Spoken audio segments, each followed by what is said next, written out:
السلام علیکم ناظرین کرام، نئی ویڈیو میں آپ کو خوش آمدید کہتے ہیں۔ صورتحال اس وقت یہ ہے کہ نواز شریف عوامی عدالت میں اپنا کیس مکمل طور پر ہار چکے ہیں، جس کے بعد ان کو مختلف ہیلے بہانوں سے ریلیونٹ رکھنے کی کوشش کی جا رہی ہے۔ ایک تو نواز شریف آج لاہور سے مری کے لیے روانہ ہو چکے ہیں، ایک ہفتہ مری میں وہ قیام کریں گے، جس کے بعد ہمیں بتایا گیا ہے کہ آصف زرداری سے ان کی ملاقات ہو سکتی ہے۔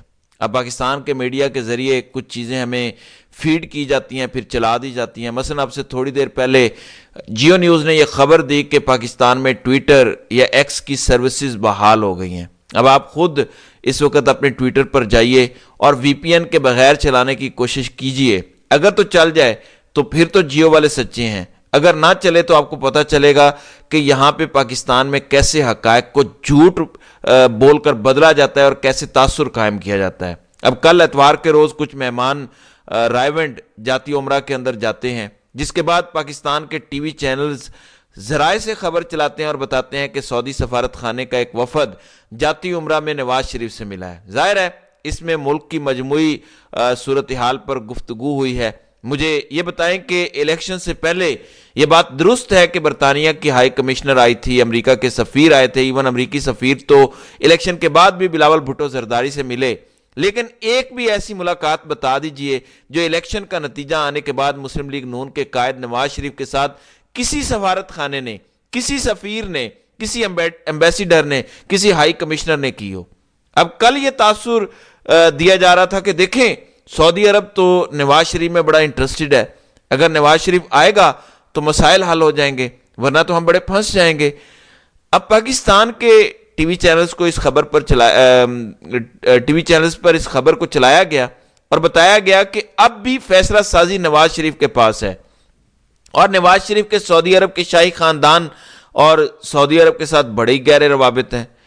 لیکن ناظرین کرام، جب جھوٹ پھیلایا جاتا ہے تو پھر جب اس جھوٹ کو رد کیا جاتا ہے تو میرے خیال سے اس سے زیادہ آپ کی بے عزتی ہوتی ہے۔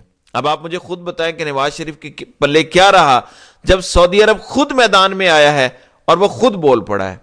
کل آپ نے جو ہوائی کلا کھڑا کرنے کی کوشش کی، آپ کے پلے کیا رہا؟ اب کل والی ملاقات میں شامل کون تھا؟ سعودی سفارت خانے نے اس پر کیا بیان دیا ہے وہ میں آپ کے سامنے رکھ دیتا ہوں۔ سعودی سفارت خانے نے کل نواز شریف سے ملاقات کی تردید کر دی ہے۔ ان کے مطابق سفارت خانے کے کسی بھی وفد نے نواز شریف کے ساتھ ملاقات نہیں کی۔ نواز شریف سے ملاقاتوں کی خبروں میں کوئی صداقت نہیں ہے۔ اب آپ مجھے بتائیں کہ اس سے زیادہ بے عزتی کوئی ہو سکتی ہے کہ سعودی سفارت خانہ خود کہہ رہا ہے کہ ہم نواز شریف سے ملے ہی نہیں ہیں۔ دیکھیں، پیٹے ہوئے گھوڑے پر کوئی بھی پیسے لگانا نہیں چاہتا۔ اب میں آپ کو بتا دیتا ہوں کہ کل ہوا کیا ہے۔ یہ بات درست ہے کہ کل نواز شریف سے ایک وفد ملا ہے اور وہ غیر ملکی وفد تھا، ان کا تعلق بالکل خلیجی ممالک سے تھا، یہ بات بھی درست ہے۔ لیکن وہ سعودی عرب سے ان کے ذاتی کوئی دوست مہمان تھے، لیکن ان کا سعودی عرب کی حکومت سے کوئی تعلق نہیں تھا، جیسے آپ کے برطانیہ یا امریکہ میں کہیں پہ دوست ہوں، وہ آپ سے ملنے آ جائیں اور آپ یہ تاثر قائم کرنے کی کوشش کریں کہ امریکی حکومت کا وفد ہمارے ساتھ ملا ہے، تو یہ تو انتہائی غلط بات ہے۔ اور یہ بات بالکل مختلف اس لیے ہے کہ وہ آپ کی نجی زندگی کا مسئلہ ہے۔ اب پرابلم یہ ہے کہ ہم پاکستان کے اندر چیزوں کو اس طرح سے لے کر ایک بالکل سطحی قسم کا تاثر قائم کرنے کی کوشش کرتے ہیں۔ میرے خیال سے شریف خاندان کو کل خود اس کا ڈینائی کرنا چاہیے تھا۔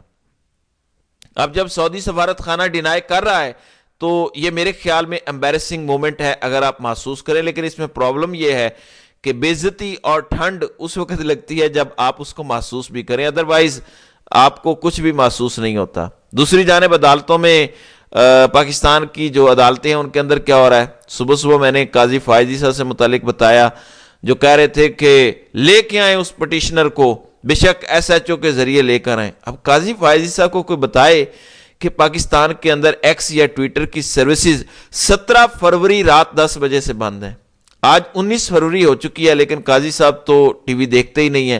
ہاں، قاضی صاحب کو یہ پتہ ضرور لگ جاتا ہے کہ ان پر کوئی الزام لگا ہے تو وہ پھر فوراً آ کر یوٹیوبرز کو انٹرویو دے کے اپنی وضاحتیں دیتے ہیں۔ پھر قاضی صاحب کو یہ بھی پتا ہے کہ ان الیکشنز کے اوپر جن کے اوپر آپ پر الزامات لگے ہیں، ان الزامات کے خلاف آپ نے خود کیس بھی سننا ہے۔ No one can be judged in his own case۔ یہ تو بڑی سادہ سی بات ہے، لیکن وہ قاضی صاحب ہیں۔ وہ کچھ بھی کر سکتے ہیں, انہیں کوئی روک ٹوک نہیں ہو سکتی. دوسری جانب جج محمد بشیر جنہوں نے عمران خان کو سزا سنائی تھی, بالآخر آج ان کی چھٹی منظور کر لی گئی ہے. اب ان کی جگہ پر جو ہے وہ رانا ناصر جاوید کو اپوائنٹ کر دیا گیا ہے. اب وہ عمران خان کے کیسز سنیں گے. اب جیسے قاضی فائزی سا ڈھٹائی سے اپنے ہی خلاف ہونے والے اعتراضات پر عدالت لگا کر بیٹھے ہیں, کچھ ایسی ہی صورتحال الیکشن کمیشن کے اندر. اب الیکشن کمیشن کی کمیٹی نے تحقیقات کا آغاز کر دیا ہے. مزے کی بات یہ ہے کہ الیکشن کمیشن پر یہ الزامات ہیں اور وہ کہتا ہے کہ میں خود اپنے اوپر لگے الزامات کی تحقیقات کروں گا. قاضی صاحب پر الزامات ہیں, وہ بھی خود بیٹھ کر اپنا کیس سننا چاہتے ہیں. جبکہ پاکستان کا وزیر اطلاعات مرتضیٰ سولنگی کیا کہتا ہے, جو کل بی بی سی سے ہاتھا پائی کرنے لگا تھا, وہ کہتا ہے کہ ہمیں پاکستان کے اداروں اور پاکستان کے نظام پر اعتماد کرنا چاہیے. یہ بات 100% درست ہے, ہم سب کو کرنا چاہیے. لیکن مجھے یہ بتائیں, ریاست کا اور ریاست کے شہریوں کا آپس میں کس طرح سے رشتہ بنتا ہے؟ یہ رشتہ بیلٹ کی پرچی کے ذریعے ہے, جو انتقال اقتدار پرامن طریقے سے کرنے کا ایک معاہدہ ہے عوام اور ریاستی اداروں کے درمیان. لیکن جب اسی کے اندر گڑبڑ کر دی جائے, ڈرامے بازی کی جائے, 2 نمبری کی جائے, تو پھر آپ کے پلے رہ کیا جاتا ہے؟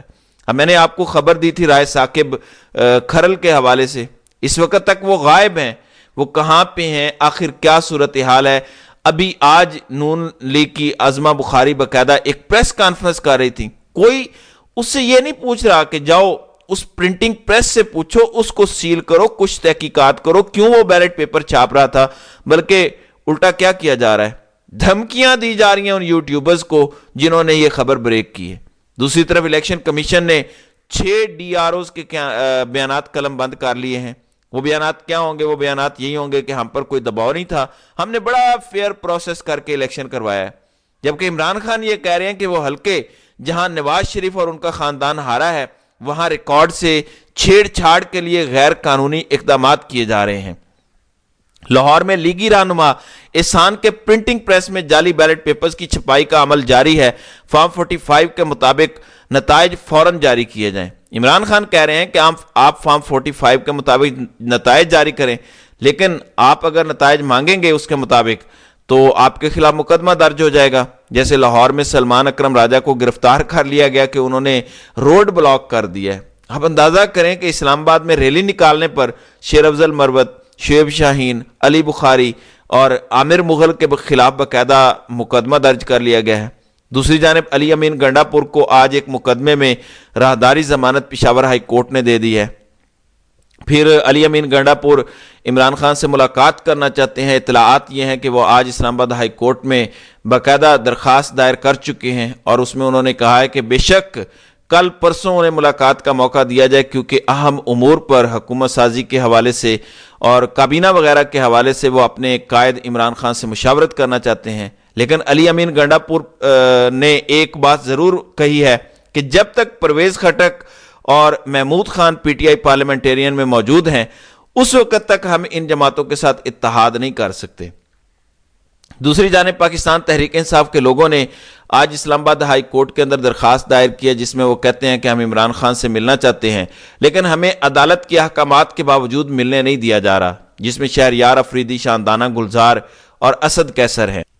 وہ کہتے ہیں کہ ہمیں سیاسی مشاورت کے لیے اجازت دی جائے. اب دیکھنا یہ ہے کہ کیا ان کو مشاورت کا موقع مل پاتا ہے کہ نہیں مل پاتا, یہ دیکھنا ہوگا. حالانکہ میرے خیال سے اب عمران خان اس وقت سٹیک ہولڈر ہیں اس پورے سسٹم کے اندر, تو ان کو یہ موقع ملنا چاہیے. ایون آج لاہور کے اندر انسداد دہشت گردی میں کی عدالت میں ان کے 9 مئی کے کیسز ہیں, ان کے لیے اس کے اندر آج بھی ان کی حاضری نہیں ہوئی, جس کے بعد ان کی 7 مقدمات میں عبوری ضمانت کی درخواست 24 فروری تک ملتوی کر دی گئی ہے. اور لاہور کی انسداد دہشت گردی عدالت نے یہ حکم دیا ہے کہ ہفتے کو superintendent Adiala jail WhatsApp پر عمران خان کی حاضری کو یقینی بنائیں. اب دیکھ لیتے ہیں, ہفتہ کچھ دور نہیں ہے, کیا ہفتے کو وہ حاضری یقینی بناتے ہیں یا نہیں بناتے. دوسری طرف ہمیں ایک اور بڑی دلچسپ خبر آج الیکشن کمیشن سے ملی. پاکستان تحریک انصاف کے لوگ وہاں جا رہے ہیں اور بتا رہے ہیں کہ یہ ہمارے فارم 45 ہیں, ہمیں فارم 45 کے مطابق نتیجہ دیا جائے. یہی بات ریحانہ امتیاز خواجہ آصف کو کہہ رہے تھے کہ اگر تم خواجہ کے بیٹے ہو تو آج 4 بجے کچہری چوک میں اپنے فارم لے کر آؤ. لیکن کون لے کر آئے گا؟ ایک بے شرم انسان کیسے لائے گا؟ پھر آج شوکت بسرا قرآن پاک لے کے الیکشن کمیشن پہنچ گئے اور وہاں پہ انہوں نے کہا کہ بات بڑی سادہ سی ہے، میں حلف دیتا ہوں کہ آر او نے نتائج مرتب کرنے کے لیے مجھے نہیں بلایا، اور انہوں نے کہا کہ کیس کا فیصلہ جاری ہونے سے پہلے ہی آپ نے اس کا نوٹیفیکیشن جاری کر دیا۔ تو 2 رکنی بینچ سماعت کر رہا تھا، اس موقع پہ الیکشن کمیشن کے سامنے انہوں نے کہا کہ میں قرآن پاک پر حلف دیتا ہوں کہ نتائج مرتب کرتے وقت مجھے نہیں بلایا گیا۔ انہوں نے کہا کہ اعجاز الحق کو آپ بلا لیں، میرا مخالف امیدوار ہے، وہ اگر قرآن پاک پر قسم کھا لیں تو میں اپنا کیس واپس لے لیتا ہوں۔ اب اس پر الیکشن کمیشن نے کہا کہ نہیں، آپ قرآن پاک پر قسم نہ کھائیں، اس کے لیے الگ جگہ ہوتی ہے۔ اس کے بعد انہوں نے اعجاز الحق کو نوٹس جاری کرنے کا فیصلہ کرتے ہوئے کیس کی سماعت آئندہ 27 فروری تک ملتوی کر دی۔ اس کا مطلب کیا ہے؟ جس کا مطلب یہ ہے کہ اس دوران حکومت سازی ہو جائے گی، مسلم لیگ نون اپنا مشن پورا کر لے گی، اس کے بعد الیکشن کمیشن فیصلہ کرے گا کہ کرنا کیا ہے۔ شاہد خاقان عباسی ٹی وی پر بیٹھ کر کہہ رہے تھے کہ پچھلے 16 مہینے کی حکومت بھی نہیں چلی، اور اب آپ جو حکومت بنا رہے ہیں یہ حکومت بھی نہیں چل پائے گی، جس طرح کا مکس اچار اور کھچڑی پکائی جا رہی ہے۔ لگتا ہے کہ جان بوجھ کر ان چیزوں کو خراب کیا گیا ہے بجائے اس کے کہ اس کو ٹھیک کیا جاتا، اور یہ شاید خاقان عباسی کی بات 100% درست ہے، یہ حکومت مزید تباہی لائے گی، لیکن فیصلہ سازوں کو اس سے کیا؟ بڑے صاحب کو اپنی ایکسٹینشن کی فکر ہے، وہ ایکسٹینشن انہیں مل جائے، باقی ملک تو جائے بھاڑ میں۔ تو ناظرین کرام، آپ کی اس ویڈیو کے حوالے سے کیا رائے ہے؟ آپ اپنی رائے کا اظہار کامنٹ سیکشن میں ضرور کیجیے گا۔